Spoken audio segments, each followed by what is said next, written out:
أيها الذين آمنوا صلوا عليه وسلموا تسليما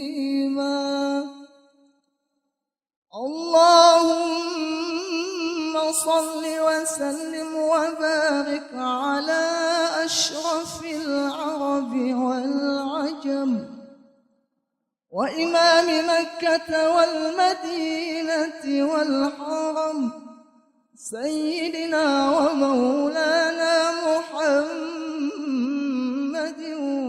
وعلى آله وصحبه وبارك وسلم وزده يا رب شرفا وكرما ومهابة وتعظيما.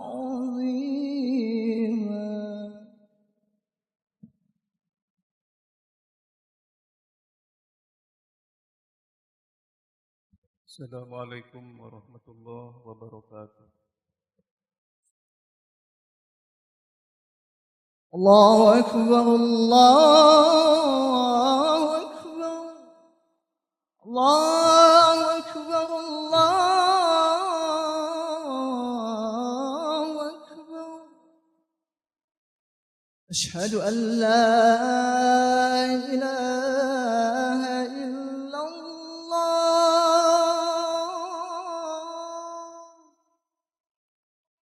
أشهد أن لا إله إلا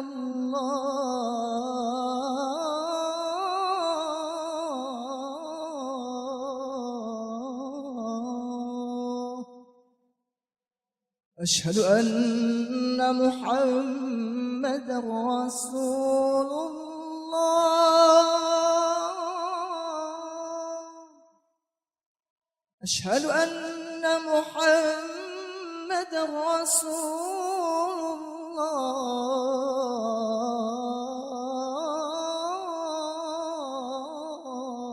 الله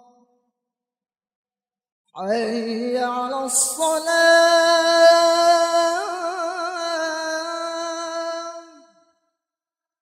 حي على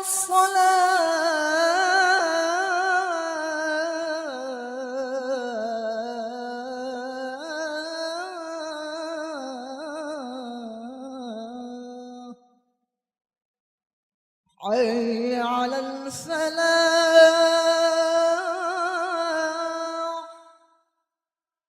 حي على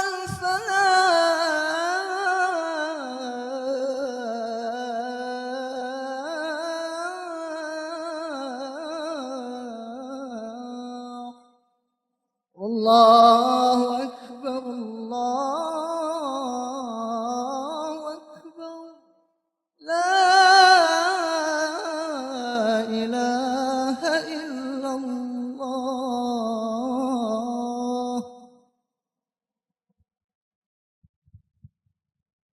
معاشر المسلمين رحمكم الله ورد عن النبي صلى الله عليه وسلم أن يوم الجمعة سيد الأيام وعيد المسلمين وعن السلف الصالح أن الخطبة فيها مكان ركعتين فإذا صعد الخطيب المنبر وشرع في الخطبة فلا يتكلمن أحدكم فقد ورد أن رسول الله صلى الله عليه وسلم قال إذا قلت لصاحبك يوم الجمعة أنصت والإمام يخطب فقد لغوت وفي حديث آخر ومن لغى فلا جمعة له أنصتوا واستمعوا وأطيعوا رحمكم الله أنصتوا واستمعوا وأطيعوا رحمكم الله أنصتوا واستمعوا وأطيعوا رحمكم الله.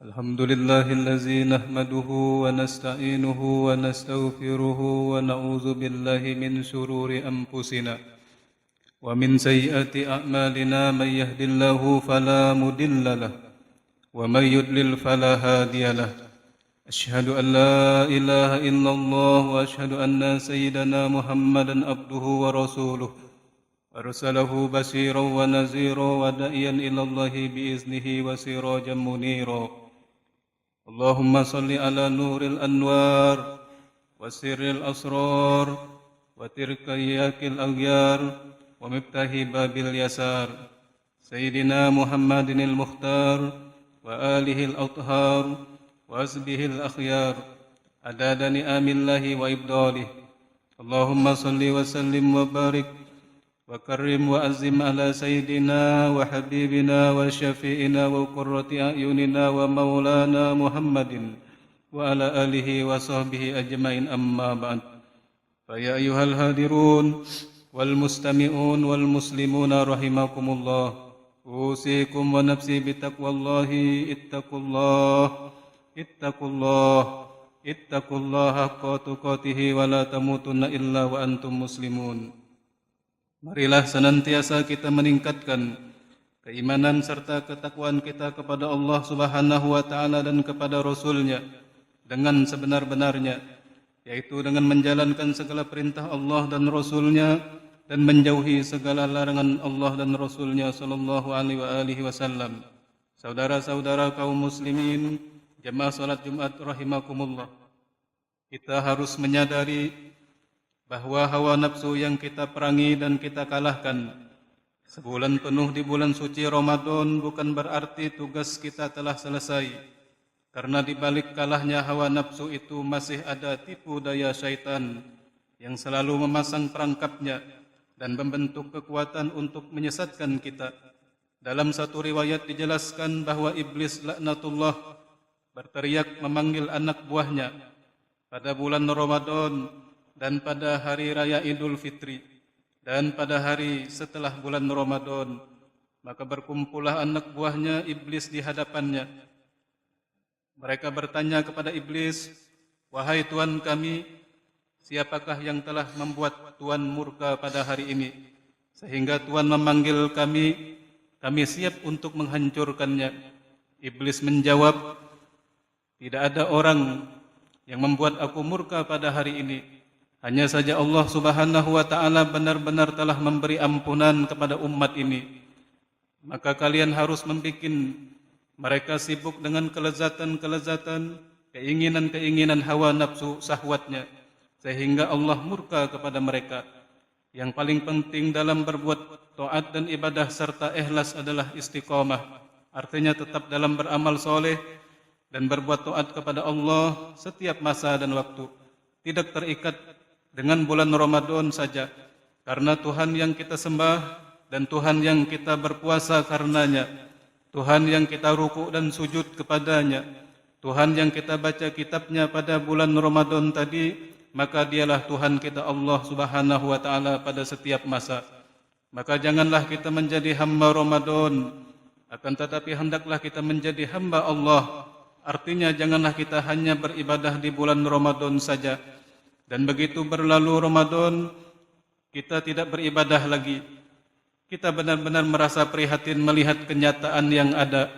Kalau tadinya pada bulan Ramadan masjid-masjid, langgar-langgar dan musala ramai didatangi oleh kaum muslimin dan muslimat dalam rangka solat berjamaah, solat tarawih berjamaah, dan ditambah lagi dengan diadakan kegiatan-kegiatan seperti tadarusan Al-Quran, silaturahmi dalam rangka buka puasa bersama dan lain-lain. Namun sangat disayangkan sekali apabila bulan Ramadan telah berlalu, maka semuanya tinggal kenangan saja. Bisa dikerjakan lagi apabila bulan Ramadan datang kembali. Mudah-mudahan Allah Subhanahu wa taala panjangkan umur kita, Allah sehatkan badan kita sehingga kita bertemu kembali bulan Ramadan yang akan datang. Seorang tokoh ulama sufi yang bernama Al-Imam Bishr Al-Hafi rahimahullahu ta'ala pernah ditanya, bagaimana pendapat engkau kalau ada orang yang beribadah di bulan Ramadan dan dia sungguh-sungguh dalam ibadahnya? Beliau menjawab, bi'sal qaumu la ya'rifunallaha illa fi Ramadana. Artinya sangat tidak terpuji orang-orang yang mengenal Allah hanya pada bulan Ramadan saja. Al-Imam Hasanul Basri rahimahullahu ta'ala berkata, la yakunu li amalil mu'mini ajallu dunal maut. Artinya orang yang beriman sempurna dalam beramal soleh, maka tidak ada waktu yang membatasinya di dalam beribadah kecuali apabila datang kematian kepadanya. Kemudian beliau membaca ayat Al-Quran yang berbunyi, A'udzubillahi minasyaitonirrajim. Bismillahirrahmanirrahim. Wa'bud rabbaka hatta ya'tiyakal yakin. Artinya, wallahu a'lam. Beribadalah kamu kepada Allah Tuhanmu sampai datang kematian kepadamu. Al-Habib Abdullah bin Alwi Al-Haddad Sahibur Ratib, seorang qutbul gaus, beliau berkata, La taskubid dama'ati li rohili Ramadana, Ramadanu sayaudu walakin uskubid dama'ati khusyatan ayyauda Ramadanu wa anta rohilun. Artinya, janganlah engkau cucurkan air matamu karena kepergian Ramadan, sebab Ramadan pasti akan kembali, akan tetapi cucurkanlah air matamu karena takut ketika Ramadan kembali, tetapi engkau yang pergi ke alam kubur. Saudara-saudara kaum muslimin rahimakumullah, bulan Ramadan sudah berlalu meninggalkan kita, akan tetapi pada bulan Syawal ini, bulan yang agung, bulan yang mulia, bulan Allah, bulan yang istimewa khususnya bagi umat baginda Rasulullah sallallahu alaihi wasallam, karena pada bulan ini ada satu ibadah yang sangat besar nilainya di sisi Allah Subhanahu wa taala dan Rasulnya, yaitu yang kita sebut dengan puasa 6 hari pada bulan Syawal, sebagaimana Rasulullah mengisyaratkan di dalam hadisnya, An Abi Hurairah wa Abi Ayyub radhiyallahu anhuma anin Nabi sallallahu alaihi wasallam annahu qala man shoma ramadana summa atba'ahu sittan min Syawalin kana kasiyamid dahri kullihi. Artinya, barang siapa puasa Ramadan sebulan penuh, kemudian ia iringi dengan puasa 6 hari pada bulan Syawal, maka pahalanya sama seperti ia puasa setahun penuh. Kenapa demikian? Karena setahun itu adalah jumlah harinya adalah 360 hari, sedangkan umat Rasulullah satu kebaikan maka dibalas dengan 10 kebaikan. Jadi puasa Ramadan adalah 30 hari, yaitu mengimbangi puasa 300 hari, sedangkan puasa 6 hari pada bulan Syawal adalah mengimbangi puasa 60 hari, maka jumlahnya 360 hari, yaitu 1 tahun. Inilah khususiat keistimewaan bagi umat baginda Rasulullah sallallahu alaihi wasallam. Di dalam hadis yang lain Rasulullah sallallahu alaihi wasallam menjelaskan, man shoma ramadana summa atba'ahu sittan min Syawalin kharaja min dzunubihi ka yaumin waladathu ummuh. Artinya, siapa yang berpuasa Ramadan kemudian ia iringi dengan puasa 6 hari pada bulan Syawal, niscaya keluar ia daripada dosanya seperti hari ia dilahirkan daripada rahim ibunya. Rasulullah sallallahu alaihi wasallam bersabda pula di dalam hadis yang lain, Innallaha khalaqas samawati wal ardi fi sittati ayamin min Syawalin, faman shoma tilka sittata kataballahu ta'alahu bi'adadi kulli khalqin min khalqihi hasanatan wa yamhu anhu sayiatihi wa yarfa'u darajatihi. Artinya, sesungguhnya Allah menjadikan 7 lapis langit dan 7 lapis bumi adalah 6 hari pada bulan Syawal. Maka siapa yang berpuasa 6 hari pada bulan itu, yakni bulan Syawal, maka Allah tulis baginya akan kebaikan sebilangan makhluk ciptaan Allah, dan Allah hapuskan segala kejahatannya, dan Allah angkat derajat yang tinggi di sisi Allah Subhanahu wa taala. Wa qala Rasulullah sallallahu alaihi wasallam, Inna lil maiti sittat mi'ati idwin ala kulli idwin min a'daihi alfu famin illa alal qalbi fa innahu mawdi'ul ma'rifah billah. Faman shoma hazihi sittata huwanallahu alaihi sakaratil maut kasurbil ma'il baridi lil atsani. Artinya, sesungguhnya bagi mayit itu ada 600 anggota, tiap-tiap anggotanya ada 1000 mulut, kecuali hati yang tidak memiliki mulut, karena hati adalah tempat makrifah atau mengenal Allah. Maka siapa yang puasa 6 hari pada bulan Syawal, niscaya Allah mudahkan sakaratul maut baginya, seperti minum air yang dingin bagi orang yang haus.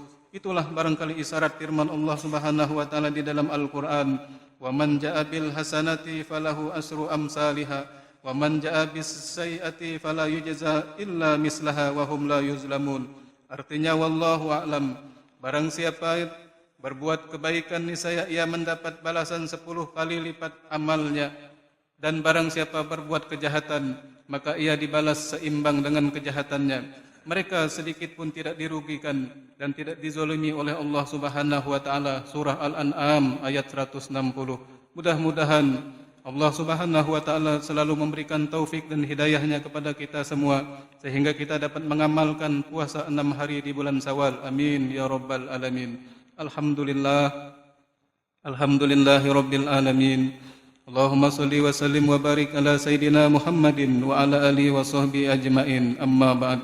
أوصيكم ونفسي بتقوى الله وطاعته اتقوا الله فقد فاز المتقون إن أحسن الكلام كلام الله الملك العلام والله سبحانه وتعالى يقول وبقوله يهتدي المهتدون وإذا قرئ القرآن فاستمعوا له وأنصتوا لعلكم ترحمون أعوذ بالله من الشيطان الرجيم بسم الله الرحمن الرحيم من جاء بالحسنة فله أشر أمثالها ومن جاء بسيئة فلا يجزى إلا مثلها وهم لا يظلمون بارك الله لي ولكم في القرآن العظيم ونفعني وإياكم بما فيه من الآيات والذكر الحكيم وتقبل مني ومنكم تلاوة إنه هو السميع العليم أقول قولي هذا وأستغفر الله العظيم لي ولكم ولسائر المسلمين والمسلمات والمؤمنين والمؤمنات فاستغفروا إنه هو الغفور الرحيم.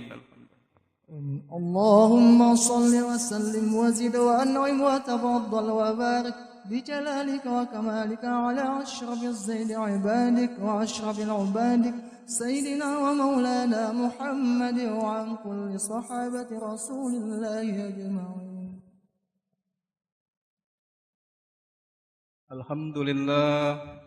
الحمد لله خالق الأنام وحاكم الحكم وجعل النور الظلام أشهد أن لا إله إلا الله وحده لا شريك له ذو الجلال والإكرام وأشهد أن سيدنا محمدا عبده ورسوله المبعوث بشرائع الإسلام اللهم صل وسلم وبارك على سيدنا محمد وعلى آله وصحبه الكرام أما بعد فيا عباد الله اتقوا الله فيما أمر وسنى بملائكته قدسه وقال تعالى ولم يزل قائلا عليما إن الله وملائكته يصلون على النبي يا أيها الذين آمنوا صلوا عليه وسلموا تسليما اللهم صل وسلم على سيدنا محمد سيد المرسلين وعلى آله وصحبه أجمعين ورضى اللهم عن الأربعة الخلفاء السادة الخلفاء ذوي القدر العلي والفهر الجلي ساداتنا وموالينا وإمتنا أبي بكر الصديق